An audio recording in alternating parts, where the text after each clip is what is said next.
Although many players have gained fame and fortune, pro football is a team game, and the greatest glory belongs to the greatest teams.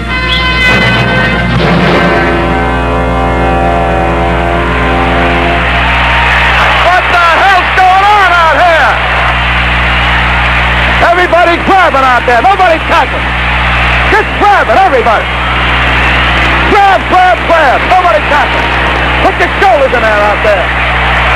Vince Lombardi's passion for perfection made a small community in the Midwest a synonym for team excellence.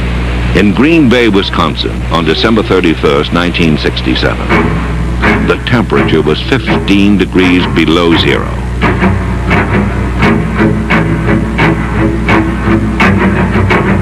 Lombardi's Packers and the Dallas Cowboys battled each other and the elements in a cruel right of manhood that would decide the championship of the National Football League.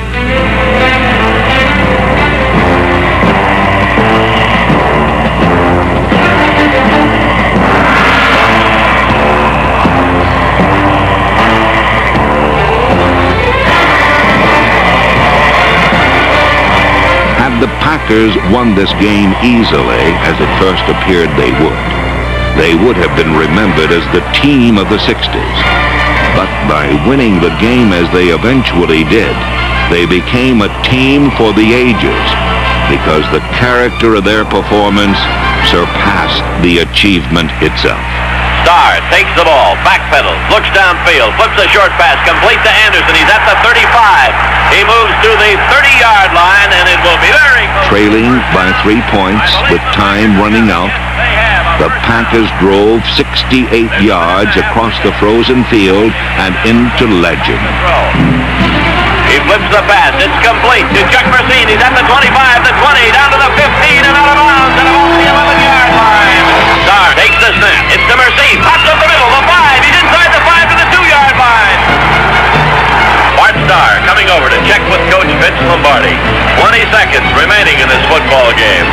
The Packers inches away from something that has never before happened in pro football history. A third straight NFL championship. The Packers come out of the huddle. Starr begins the count. Takes the snap. He's got the quarterback taken. He's into the touchdown. The Packers are out in front.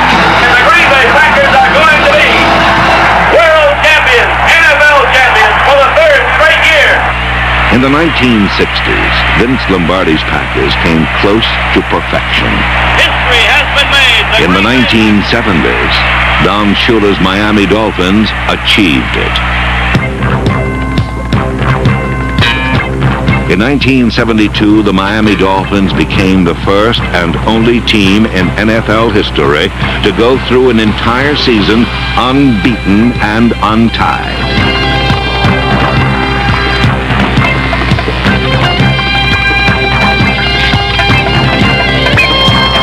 The Dolphins were a team whose strength was in its balance rather than brilliance. Fullback Larry Zonka, number 39, was the power gear in Miami's grinding, steady, mistake-proof offense.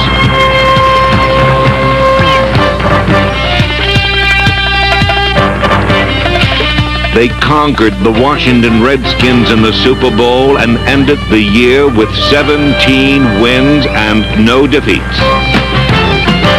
For one season, no team was ever better than Don Shula's 1972 Miami Dolphins. For 40 years, no team was ever as bad as the Pittsburgh Steelers. Their offense was so pitiful and their misfortune so perverse that not once in 4 decades could they win even a division championship. Each game was a comedy of errors, with Pittsburgh's opponents stealing the last laugh.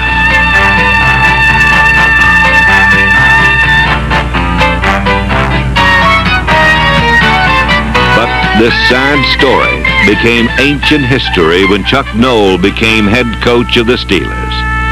In 4 years, he rebuilt the team, and in 1972, the Steelers made the playoffs for the first time.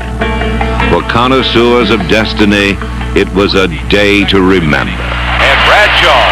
and looking again. Bradshaw running out of the pocket, looking for somebody to throw to, fires it downfield. And there's a collision.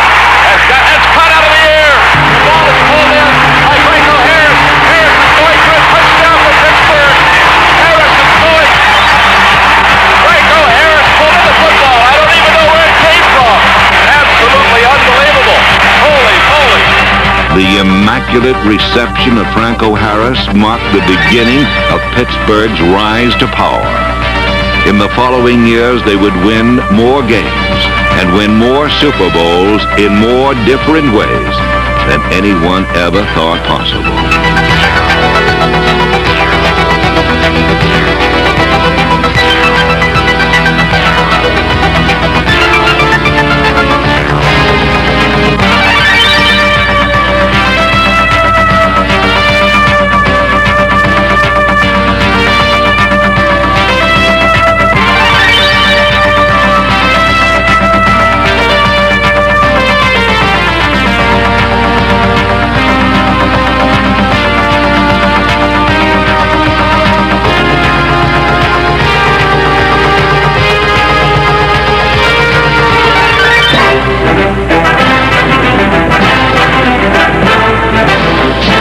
Like snowflakes, no two Steelers seasons were ever alike. In the mid-70s, they stopped their opponents with pure physical strength and ran over them with an offense rooted to the brute power of Franco Harris, number 32.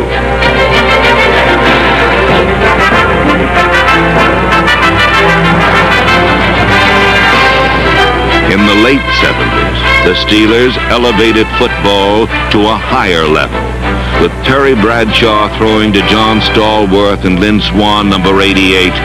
Pittsburgh passed over teams they used to run through.